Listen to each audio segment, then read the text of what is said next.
সহধর্মিনী বুবলি, মা বুবলি না অভিনেত্রী বুবলি, কোন ডাক মানে কোন পরিচয়টা বুবলির কাছে ভালো লাগে সবথেকে? একান্ত বুবলি। সুন্দর একটি প্রশ্ন। সহধর্মিনী বুবলি নাকি অভিনেত্রী বুবলি না মা বুবলি, নাকি চলচ্চিত্র শিল্পী বুবলি নাকি একান্ত বুবলি? মানে কি সুন্দর করে আসলে বললেন ভাই, তাই কেউ এটা আসলে এই যে আমার ভাইয়া বলে দিল পিছন থেকে আরেকজন ভাইয়া যে অল ইন অল, কারণ প্রত্যেকটা সেক্টরেই কিন্তু আমার সেই ভূমিকাটা মানে আলাদা আলাদা।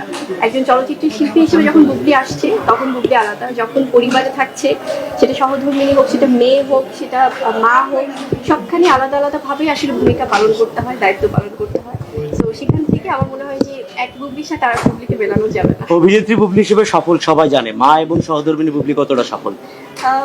এটা তো পরিবারের মানুষজন আসলে এটা খুব যেহেতু ব্যক্তিগত সেই ব্যাপারটা দেখে মা হিসেবে বা সহধর্মিণী বা মেয়ে হিসেবে, তো সেটা আমার মনে হয় যে তাদের জাজমেন্ট। বাট ডেফিনেটলি সব জায়গাতেই চলচ্চিত্র শিল্পী হিসেবে যেভাবে সফল হওয়ার চেষ্টা করি, ওই জায়গাগুলোতে সফলতা ধরে রাখার চেষ্টা করি।